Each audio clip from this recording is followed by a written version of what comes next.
bataille. On va continuer le message que nous avons vu donc dans la première partie. Je mettrai mon esprit en vous. Je mettrai mon esprit en vous. Amen. On va relire, si vous voulez bien, dans Ézéchiel, chapitre 36. Ézéchiel, Ésaïe, Jérémie, Ézéchiel. Ézéchiel, chapitre 36, et nous lisons donc particulièrement à partir du verset 25. Je répandrai sur vous une eau pure, et vous serez purifiés. Je vous purifierai de toutes vos souillures et de toutes vos idoles. Je vous donnerai un cœur nouveau, et je mettrai en vous, notez bien le mot en, à l'intérieur, en, dedans, en vous, un esprit nouveau. J'ôterai de votre corps le cœur de pierre, et je vous donnerai un cœur de chair. Je mettrai mon esprit en vous, et je ferai que vous suiviez mes ordonnances et que vous observiez et pratiquiez mes lois. Amen. Alléluia. Merci Seigneur pour ce passage de ta parole, de portion des Écritures, ce pain béni que tu brises devant nous, Seigneur, aujourd'hui, afin que nous puissions nous en nourrir. Tu as dit, l'homme ne vivra pas uniquement de pain naturel, mais de toute parole qui sort de ta bouche. Nous te remercions, Seigneur, pour ta bouche bénie qui nous dit au travers du voyage tellement de mots merveilleux, Seigneur. Tu es un Dieu glorieux et bon, et nous désirons encore entendre ta voix. Veuille bénir ces instants de réflexion au travers de ta parole, au nom de Jésus. Amen. Et tout le peuple dit Amen. Gloire au Seigneur. Que Dieu soit béni. Amen. Nous avons vu hier comment Jean-Baptiste, le prédicateur de la repentance, disait aux gens, moi, je vous baptise dans l'eau, mais celui qui vient après moi, lui, il vous baptisera d'un autre baptême, un baptême de Saint-Esprit et un baptême de feu. Hallelujah. Et il parlait évidemment donc du baptême dans le Saint-Esprit. Et donc, c'est Jésus-Christ qui est le baptiseur. C'est lui qui baptise dans l'Esprit de Dieu. C'est un baptême merveilleux de feu, parce qu'on est rempli du feu de Dieu, de la joie de Dieu, de la paix de Dieu, de la grâce de Dieu, de la force de Dieu, de la sagesse de Dieu. Alors, c'est merveilleux et glorieux. Et je ne comprends pas pourquoi plusieurs personnes ne veulent pas le recevoir, ne le cherchent pas. Amen. Évidemment, on voit que lorsqu'il y a pénurie de carburant, eh bien, tout d'un coup, les pompes à essence sont prises d'assaut. Amen. Et les chrétiens devraient prendre d'assaut le trône de Dieu, d'où vient la puissance, pour être remplis, avoir leur réservoir spirituel rempli, donc, de force pour gagner la bataille dans ces derniers jours. Amen. Et évidemment, donc, certains le voient d'une autre manière, le baptême de l'Esprit. Ça, c'est évidemment leurs idées. L'important, c'est ce que la Bible nous enseigne. Nous l'avons vécu, nous le savons. Et Dieu ne va pas, je dirais, aller consulter les livres théologiques d'une certaine dénomination pour voir comment il doit faire pour remplir ses enfants du Saint-Esprit. Non. Un jour, nous nous tiendrons devant Dieu, et c'est ce qu'il a déclaré dans la parole, évidemment, qui va tenir debout. Alors, évidemment, entre maintenant et ce jour-là, il y a des batailles à combattre. Il y a des luttes. Il y a toutes sortes de combats, toutes sortes, je dirais, de guerres spirituelles à se battre, voyez. Et on a besoin de quoi? Eh bien, comme chrétiens, nés de nouveau, régénérés par l'Esprit de Dieu, aspergés des gouttes de sang de Jésus-Christ, on a besoin de puissance pour vaincre dans ces batailles. Lorsque deux armées se placent face à face, qui gagne? C'est celui qui est le plus fort, voyez, celui qui a la puissance peut repousser les armées ennemies. Et dans la bataille spirituelle, la fin des temps, c'est celui qui est le plus fort qui gagne contre celui qui est le plus faible. Et ma Bible me dit et m'annonce que celui qui est en moi est plus grand, plus puissant, plus fort que celui qui est dans le monde. Amen. Alors il y a donc le Seigneur désire que ses enfants soient forts. Et Dieu a rendu donc disponible cette puissance par le biais, par le moyen du baptême dans le Saint-Esprit. Chaque homme, chaque femme, chaque garçon, chaque fille a besoin de la puissance du Saint-Esprit pour vaincre. et c'est disponible. Cette puissance est disponible. Donc, ne retenons pas, voyez, n'attendons pas. Amen. Nous avions, dans les années passées, un petit livret pour ceux qui recherchaient le baptême dans un esprit, et ce livret était intitulé « Recevez sans attendre ». Recevez sans attendre, voyez. Et c'est vrai, on n'a pas besoin d'attendre, voyez, puisque le Seigneur a promis. Voyez, il dit, je veux te remplir, je veux te donner ma puissance. Alors, à nous, évidemment, de recevoir. Donc, soyons certains d'avoir suffisamment, assez de puissance pour faire tout le voyage. Amen. Pour faire tout le voyage. Le baptême dans son esprit, est-ce que cela est tellement, tellement important? Eh bien, c'était très important pour Jésus. Aux yeux de Jésus-Christ, c'était très important. Juste avant qu'il ne quitte la terre, voyez, il a arrêté ses disciples et il leur a dit, je veux que vous retourniez à Jérusalem. Et écoutez un peu les disciples, peut-être, on peut les imaginer en train de répondre au Seigneur, que veux-tu qu'on y fasse, Seigneur? Hein? Veux-tu qu'on prie pour les malades? Est-ce que tu veux là-bas à Jérusalem qu'on chasse quelques démons? Voyez? Non. Jésus a dit, restez dans la ville jusqu'à ce que vous soyez revêtus de la puissance du Saint-Esprit. Dans peu de jours, vous serez baptisés dans le Saint-Esprit. Dans peu de jours, vous serez baptisés, l'expression vient même de la bouche de Jésus, vous serez baptisés dans le Saint-Esprit. On lit cela dans Actes des Apôtres, au premier chapitre, Actes des Apôtres, premier chapitre, juste avant l'ascension, voyez, au verset 4, il est dit, comme il se trouvait avec eux, il leur recommanda de ne pas s'éloigner de Jérusalem, mais d'attendre ce que le Père avait promis, ce que je vous ai annoncé, leur dit-il. Car Jean-Baptiste, Jean a baptisé d'eau, mais vous, dans peu de jours, vous serez baptisés du Saint-Esprit. Et au verset 8, mais vous recevrez une puissance, ou encore de la puissance, de la force, quand le Saint-Esprit surviendra sur vous, et vous serez mes témoins à Jérusalem, dans toute la Judée, dans la Samarie et jusqu'aux extrémités de la terre, jusqu'au bout, alléluia, donc de la terre. Merci Seigneur, voyez. Donc si vous voulez bien plus que juste y arriver, voyez, par le bout des dents, dans cette vie chrétienne, voyez, que faut-il faire? Il faut vivre une vie qui est remplie de puissance.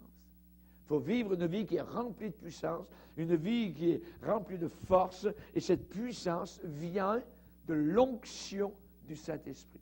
C'est une personne appelée le Saint-Esprit qui nous donne son onction.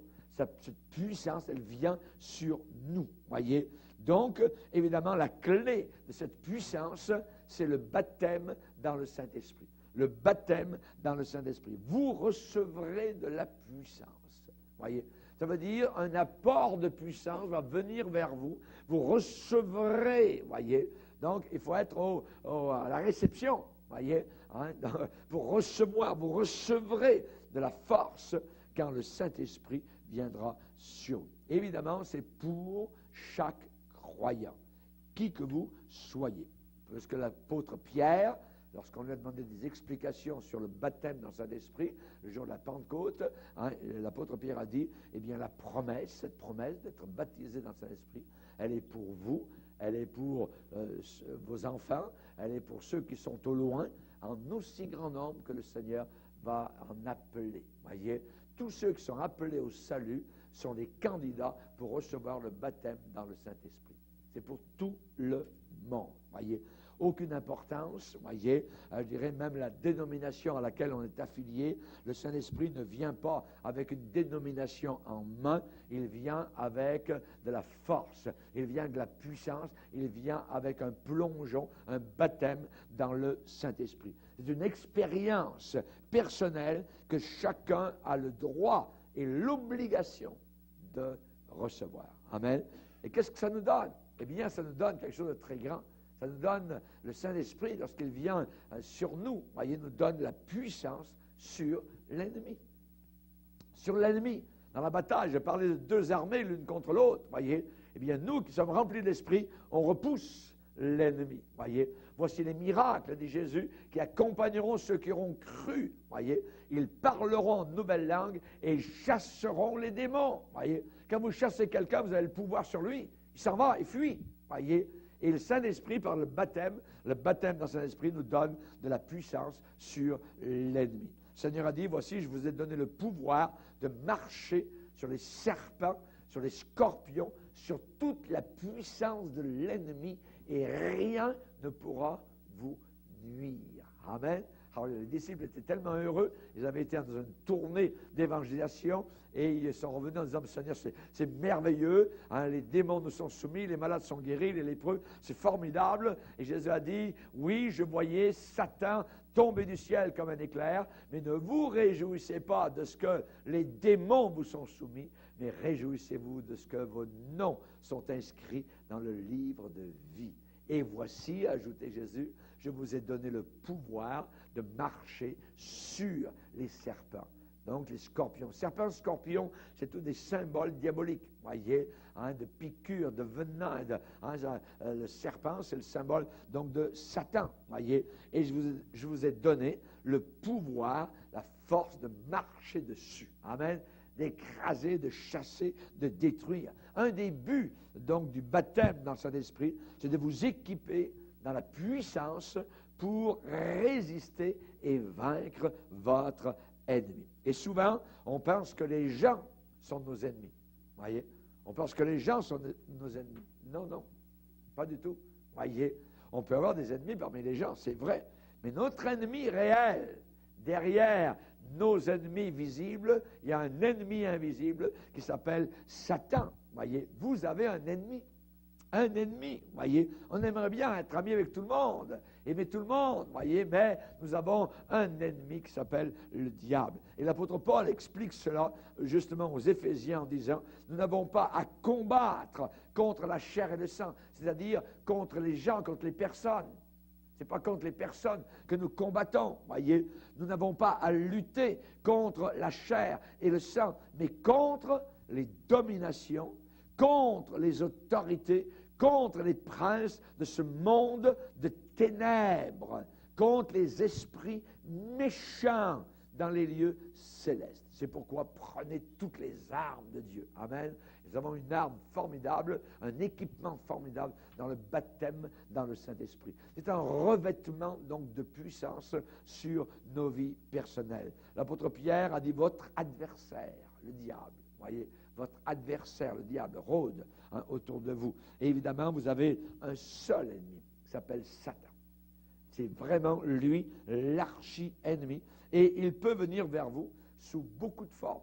Sous beaucoup de formes, voyez, et de beaucoup de manières. Il se déguise, voyez, il se déguise, nous a appris l'apôtre Paul. Par exemple, vous avez de Job, le diable est venu vers lui par une perte financière. Le diable est venu vers Job par la mort de ses enfants. Le diable est venu vers Job par un ulcère malin qu'il avait dans le corps, voyez. C'est de cette façon que Satan a attaqué un homme pieux, un homme qui aimait le Seigneur, qui se détournait du mal, qui priait Dieu tous les jours et tous les matins, voyez. Et donc, cet ennemi est venu de cette façon-là. Hein, et sous le couvert d'actions de personnes, il peut venir sous le couvert des actions de votre mari, il peut venir sous le couvert des actions de votre femme, voyez, qui sont généralement inconvertis ou qui ne suivent pas le Seigneur, et le diable va se servir de ces gens-là pour vous décourager, pour vous harceler, vous charger donc de soucis. Il peut venir vers vous au travers de vos enfants. Le diable peut venir vers vous au travers de vos enfants, au travers de la parenté, au travers de la belle famille. Le diable peut venir vers vous au travers de votre employeur. Il peut venir de toutes sortes de façons. Et souvent, on n'arrive pas, voilà le problème, c'est qu'on n'arrive pas parfois à discerner la différence entre Satan et les gens. Entre Satan et les gens. On commence parfois à haïr, voyez, à prendre quelqu'un en grippe, voyez, en aversion. Mais attention, ce ne sont pas les gens qui nous donne des problèmes. C'est Satan qui œuvre au travers de ces gens-là. Voyez, ou en eux. Par exemple, quand il y a des problèmes dans votre mariage, ou quand il y a des problèmes avec vos enfants, ou même vos voisins, voyez, c'est à cause de Satan. Satan sait très bien que vous êtes lumière. Il va essayer de tourner, de tournoyer, de virer autour de vous, de rôder, voyez, comme Pierre l'a déclaré, comme un lion qui rôde pour essayer de dévorer, de vous détruire dans votre foi, de vous décourager, de vous rendre malade, ou quoi que ce soit. Toute maladie ne vient pas du diable, mais on sait que parfois il attaque dans ce domaine-là. Voyez, Jésus l'a décrit donc comme étant un voleur. Un voleur. Le voleur ne vient que pour détruire, dérober, égorger. Et c'est l'œuvre donc de Satan. Évidemment, Satan n'a qu'un seul but, ce but unique en tête, c'est vous détruire et vous voir dans le fond de l'enfer. C'est ça, voyez, que Satan a comme but. Il veut me voir au fond de l'enfer. Voyez, il n'y arrivera pas grâce au Seigneur, mais je dois lutter. Voyez, c'est un combat, c'est une lutte. Voyez. Et quand, évidemment, il y a des problèmes d'un côté ou d'autre, alors que vous marchez droitement avec le Seigneur, tout d'un coup, bing, ça arrive d'ici, bing, ça arrive de là, ça arrive d'en haut, pouf, ça arrive d'en bas, de tout bord, de tous côtés, voyez, vous êtes attaqué. Et vous faites bien de jeûner, de prier, de chercher le Seigneur. C'est le seul moyen, voyez, il y a une sorte de démons qui ne sortent, qui ne s'en vont que par la prière et le jeûne. C'est Jésus lui-même qui nous l'a enseigné. Donc, le diable va se ficher totalement comment ça arrive. Quelqu'un peut devenir totalement enragé sur la route, conduire à une vitesse folle, à se briser le cou à fond de train jusqu'à se tuer. Voyez, le diable est en train de pousser vers l'enfer. Voyez. Donc, la semaine passée à Saint-Victor-de-Beauce, voyez, cette famille qui s'est jetée, qui a changé de voie et s'est jetée en face d'un camion, voyez, eh bien, ce sont les démons qui ont poussé, évidemment, donc, cette famille à quitter cette terre et, je dirais, la plupart, donc, évidemment, sont en enfer. Voyez, on ne peut pas... le bébé, la dame avait un bébé dans le corps, ce bébé est au ciel. Ce bébé est au ciel. Dieu sait faire la différence, évidemment. Voyez. Donc, mais quelqu'un qui a envoyé ces jeunes enragés sur la route, tout d'un coup, ils sont conduits par Satan. C'est Satan qui est en train de les conduire. Vous entendez leur musique de fou, là, boum, boum, boum, boum, boum, boum. Ce sont des musiques diaboliques, voyez. Et pour nous, comme chrétiens, il y a une réaction à l'intérieur de nous, il y a une aversion, on repousse ces choses-là, voyez.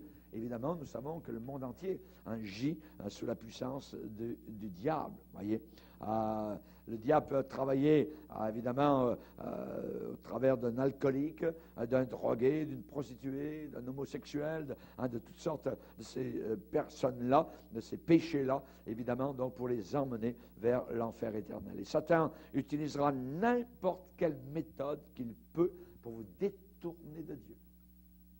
N'importe quoi, il va essayer de vous détourner de Dieu, de vous détourner de la Bible, de vous détourner de l'Église, de vous détourner de vos frères et sœurs qui aiment le Seigneur. Il va faire tout en son pouvoir, voyez. Souvent par des langues de calomnie, voyez. Il travaille beaucoup dans la calomnie, voyez. Ça, c'est son travail. Et la Bible déclare qu'à la fin des temps, les hommes seront calomniateurs. Et ce mot calomniateur en grec, c'est diaboloi, voyez. Ils seront unis à Satan, voyez, pour, évidemment, calomnier. Donc, évidemment, Satan va utiliser toutes les méthodes qu'il peut pour vous envoyer dans les abîmes des damnés. Des damnés, donc, il est votre ennemi. Ne croyez pas un seul instant qu'il ne l'est pas. Il est un menteur. Voyez, il est un menteur. C'est un menteur. Et la promesse qu'on a dans les Écritures, pour se consoler, nous avons des promesses, par exemple, pour nos enfants. Et beaucoup de mamans, de papas prient pour leurs enfants, qui parfois sont allés à l'école le dimanche, et ensuite sont détournés totalement, sont partis dans le monde, dans la drogue, ont vécu en concubinage, ont fait les 100 coups. Il y a une promesse pour ces parents-là qui est merveilleuse dans Jérémie 31, verset 16. Ainsi parle l'Éternel. C'est parole de Dieu. Ainsi parle l'Éternel. Retiens tes pleurs.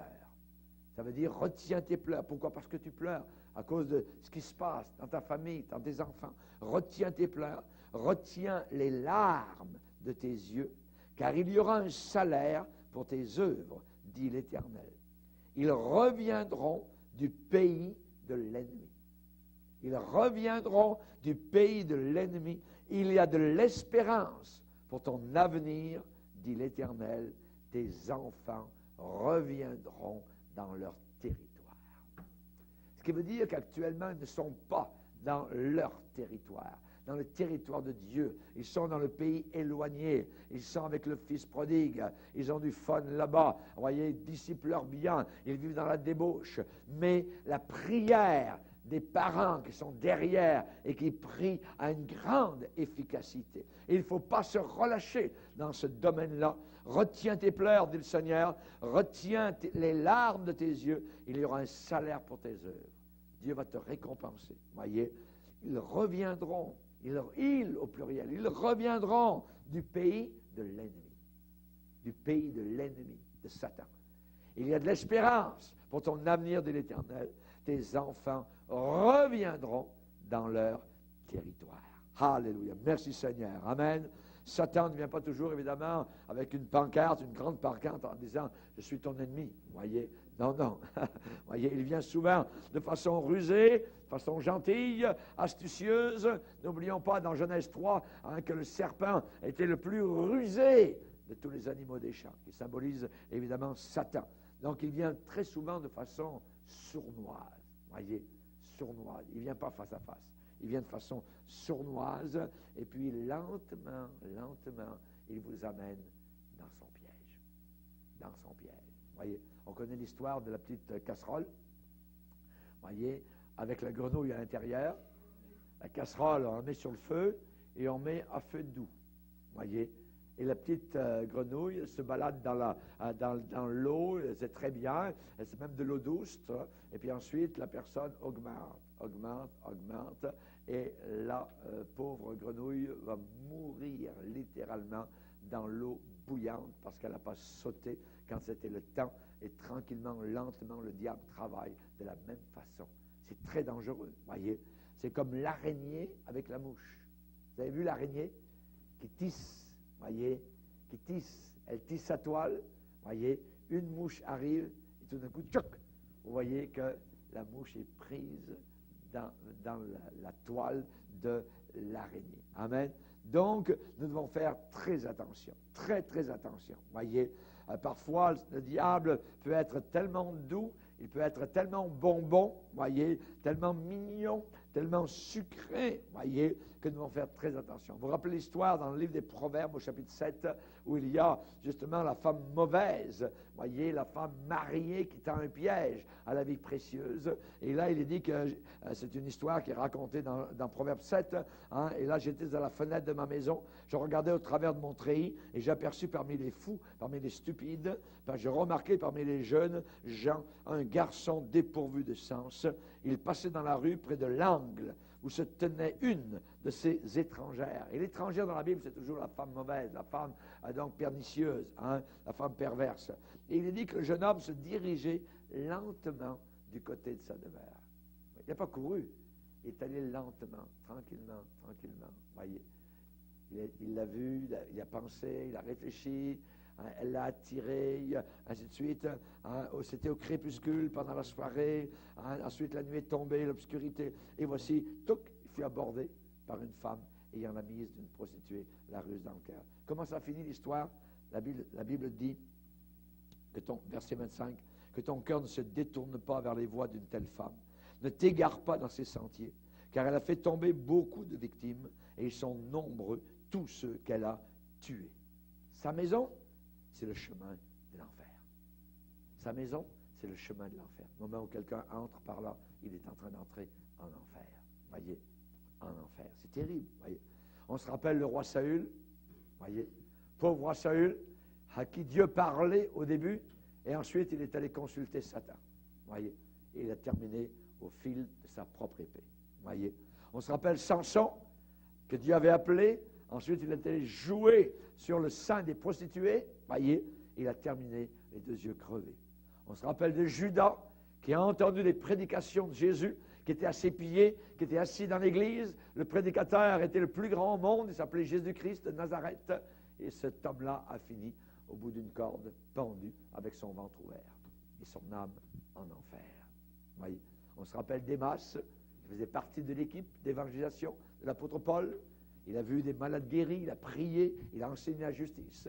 Et plus tard, il a tout quitté. Il a fermé sa Bible, il a fermé ses valises d'évangéliste, de missionnaire, et il est reparti vers Thessalonique, vers les lumières de ce monde. Quelque chose de terrible, vous voyez. Satan l'a eu. Vous voyez.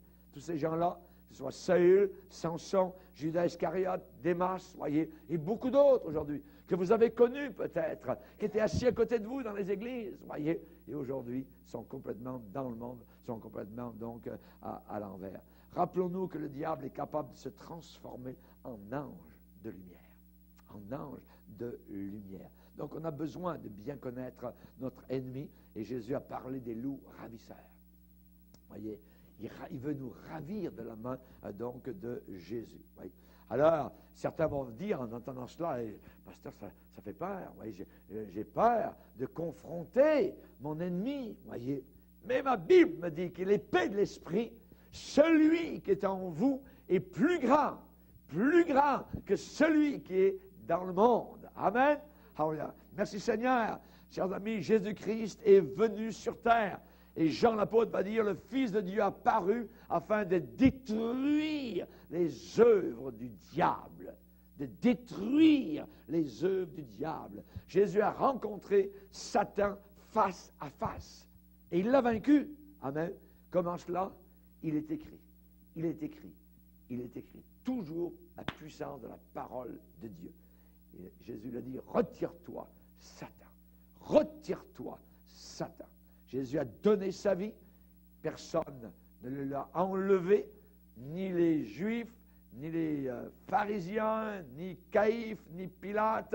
Jésus a dit, personne ne me l'ôte, je la donne de moi-même. Alléluia. Merci Seigneur. Et Jésus-Christ a laissé le péché, le tuer à la croix du Calvaire et le placer dans un tombeau, et que la tombe a été scellée. Et ensuite, alléluia, j'aime la suite. Jésus s'est levé, alléluia, et il a marché dans. L'ange avait roulé la pierre, et Christ était ressuscité. Et ce soir, il est encore bien vivant et bien en vie. Amen. Et il nous dit, je t'ai donné le pouvoir de marcher sur les serpents, les scorpions et toute la puissance de l'ennemi, et rien ne pourra te nuire. Amen. Alléluia. La Bible dit, soyez remplis du Saint-Esprit. Soyez pleins, soyez remplis du Saint-Esprit. La mort ne pouvait pas retenir Christ. Amen. Dans le tombeau. Il est le prince de la vie. Et quand le diable viendra vers vous la prochaine fois, voyez, eh bien, commencez seulement à parler en langue. Parlez en langue, vous qui êtes baptisés dans le Saint-Esprit. Regardez-le droit dans les yeux, voyez. Il aura peut-être une crise de nerfs, voyez, pas grave, voyez. Il essayera de vous tourmenter, de vous rendre soucieux. Mais le chrétien qui est rempli de Saint-Esprit a le pouvoir de résister au diable. Résister au diable. Et il fuira loin de vous. Amen. Alors, la gloire au Seigneur. Marie Durand a écrit en France, dans sa prison, un seul mot, alors, sur du ciment, résister. Résister. Résister. Amen. Et elle a résisté pendant plus de 30 ans. Imaginez. Elle est restée en prison parce qu'elle n'a jamais voulu retourner à la religion officielle catholique romaine. Elle connaissait Jésus-Christ, elle connaissait l'erreur, elle connaissait la vérité. Elle a écrit, on pense qu'elle a pris une aiguille de ses cheveux, alors elle a gratté. Alors il y a là, c'est encore aujourd'hui, ceux qui visitent là, à Aigues-Mortes, à côté de Montpellier, en France, cette prison. Alors il y a du temps de Louis XIV, eh bien, il y a, et après même, après Louis XIV, eh bien, on peut voir ce mot qui est écrit en vieux français de l'époque, résister, voyez, qui aujourd'hui qui veut dire évidemment résister, voyez, résister, résister. Amen. Gloire au Seigneur. Dieu nous a donné le pouvoir de résister au diable, et il fuira loin de vous. Amen. Si on n'a pas la force de résister à Satan, si on n'a pas la force de gagner la victoire, peut-être parce que vous ne reconnaissez pas qui vous êtes. Parce que le jour où vous avez été sauvés, la Bible dit à tous ceux qui l'ont reçu, il a donné le pouvoir de devenir enfants de Dieu. Amen. Nous avons un pouvoir. Amen. Nous ne sommes pas n'importe qui, nous ne sommes plus enfants du diable. Nous sommes enfants de Dieu, nés de nouveau, régénérés. Pouvoir de devenir enfants de Dieu. Amen. Si on n'a pas la force de résister au diable, de gagner la victoire, c'est peut-être parce qu'on ne reconnaît pas suffisamment la puissance qui est à notre disposition. Amen. Mais si on est rempli du Saint-Esprit, alors on a la puissance de marcher sur le diable et de le renverser. De le renverser. Nous ne combattons pas selon la chair, voyez, mais nous renversons les forteresses, les raisonnements humains et toute hauteur qui s'élève contre notre Sauveur et contre notre Dieu. Amen. Paul a employé cette expression renverser. On va le lire dans 2 Corinthiens chapitre 10. 2 Corinthiens chapitre 10, au verset 3, il va dire et nous enseigner en disant, si nous marchons dans la chair, c'est vrai, on est dans un corps, voyez, si nous marchons dans la chair, nous ne combattons pas selon la chair, c'est-à-dire avec nos poings, voyez, on ne combat pas selon la chair, avec nos idées, car les armes avec lesquelles nous combattons ne sont pas charnelles, mais ces armes sont puissantes par la vertu de Dieu pour renverser des forteresses. Nous renversons les raisonnements, voyez, et toute hauteur qui s'élève contre la connaissance de Dieu. Et nous amenons toute pensée captive à l'obéissance de Christ. Amen. Alléluia, l'obéissance de Christ.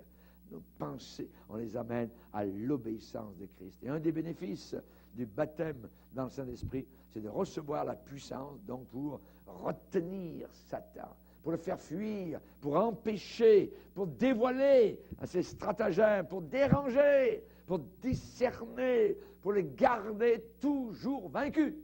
C'est un vaincu.